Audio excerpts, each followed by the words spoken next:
the High Dive, where we talk about life, health, and everything Alexander Technique.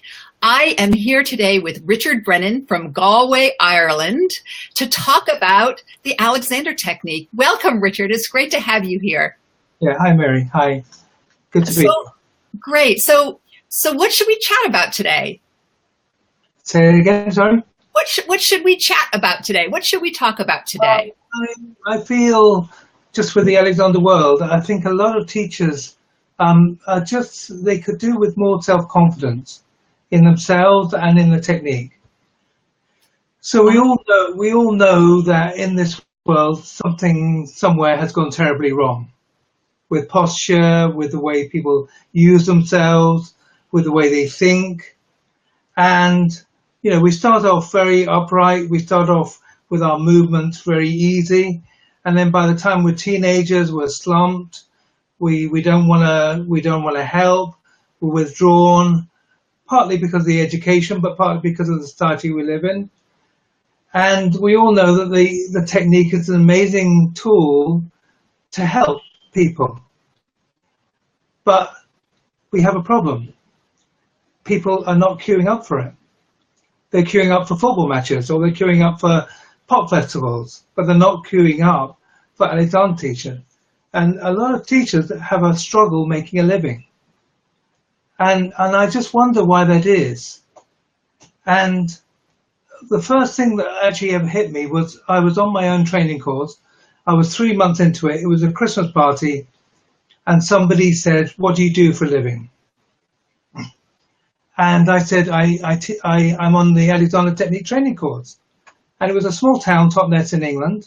And so everyone knew what the Alexander Technique was. And he said, "You don't look like an Alexander student." And I said, "Well, what do Alexander students look like?" And he said, "Well, they look like they're riding a bike without a saddle." Okay? In other words, something jumped up their arm. So they're actually both upright. Okay? Okay, that was the first thing. The second thing was I went to a congress. The first congress I went to, Alexander Conference, was in Brighton in 1988. And the story went around that there were two janitors talking to each other, and they got overheard by an Alexander teacher. And the first janitor said, "Well, what's this conference all about? Because it's very unusual. It's not like the usual conferences we have." And the other janitor said, "Well, I don't know what it's about, but all I know is they've all got something wrong with their necks." Okay? Interesting. Very telling, yes. So what is the message we're giving out? Okay? Well, again, I had another experience I had was I took my own son, who invented the Beaver barefoot shoes, and he was selling his shoes at the 2004 Oxford Congress. And we were sitting in a Thai restaurant in the evening, and he said to me, "Do you mind if I ask you a question?" And I said, No, go far ahead. He said, "Why do all Alexander teachers walk that way?"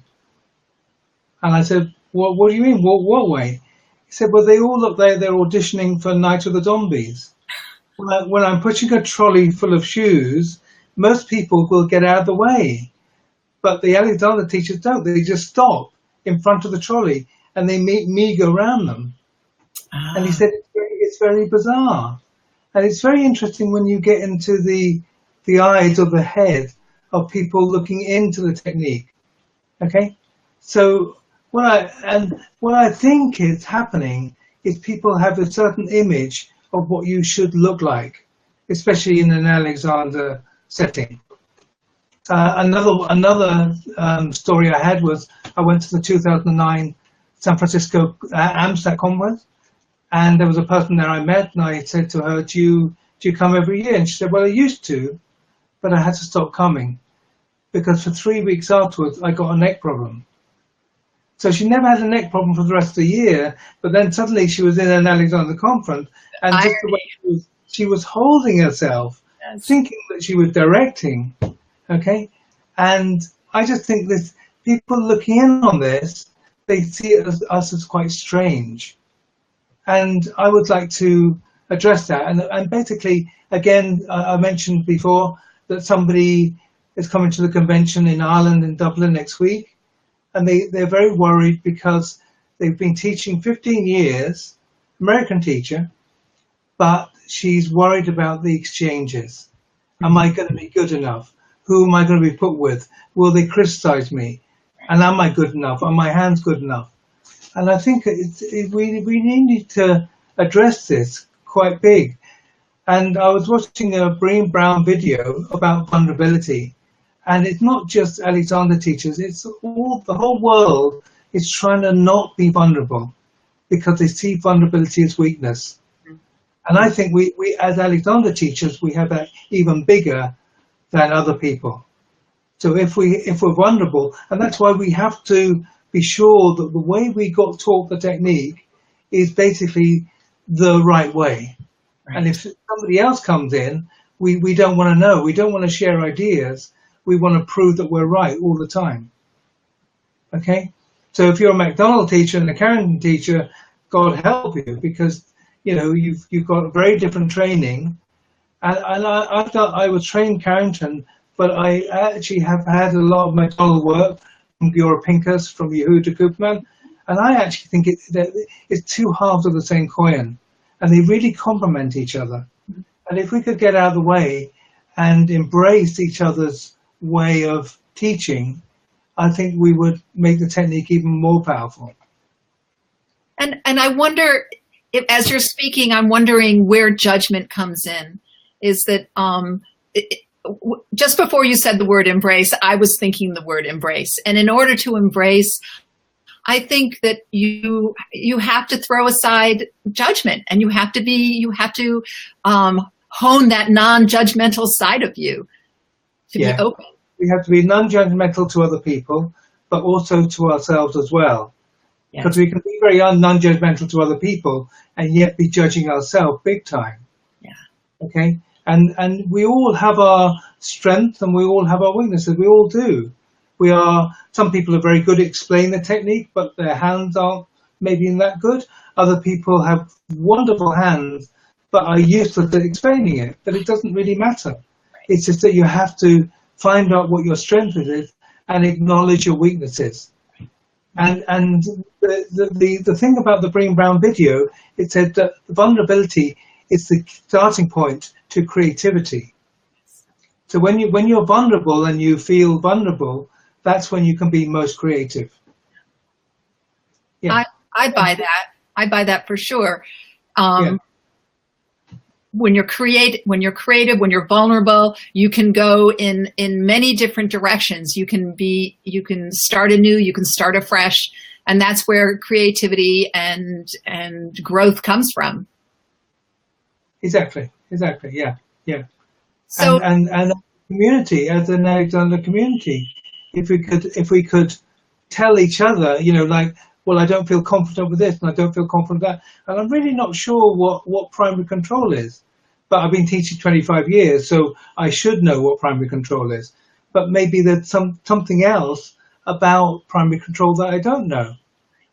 And there's a story of with Jeremy Chance, and he was sitting with Marjorie Barstow in Australia, and he went off to get some ice cream, and there was a big long queue, so he took about 10 minutes to get the ice cream. When she got back, Marjorie Barstow was sitting on the bench, and she said, "Do you know what I've been trying to work out?" And Jeremy Chance said, "Well, how am I supposed to know? I'm not a mind reader." He said, I'm trying to work out what forward and up is. And that is 50 years after. 50 years after. I had another experience in Budapest. I gave a workshop with a lot of teachers about the primary directions.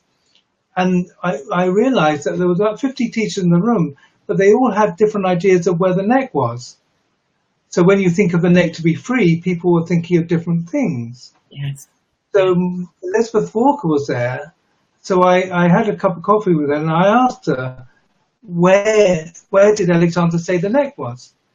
And she said, well, in 3 years, he never told us. 3 years on a training course, and Alexander didn't tell you where the neck is. But then she said, well, he always indicated it was high up, somewhere between the ears. So that gives us some clue. But can you imagine the nightmare of somebody whose technique it is, having three years with people, but not really explaining where the neck is, where you're supposed to be thinking, or even how you're supposed to be thinking. So it does make our job quite difficult, and we're trying to work out all the, nitty-gritty of the whole thing. Yeah. Mm. So you have a big week coming up, and you are going to talk about this at the conference in Ireland, in Dublin. Do you come to any conclusions or solutions? Do you find a path to create this vulnerability? I do. I think if people could let their Alexander uniform, if they could take it off, because actually the fundamental, the title of the conference is The Heart of the Technique. It is looking at the habits, the mental habits, physical habits, and emotional habits of a human being, and see which ones are detrimental and which ones are not detrimental. And when I have a detrimental habit, whether it's mental, physical, or emotional, then I need to let go of that. And I think we have a kind of emotional armoring. Yes. You need to be in control the whole time, and we do that through inhibition and direction. But I don't think it's the way inhibition and direction should be used, because it keeps us apart from our colleagues. We should be working together, not in a separate way.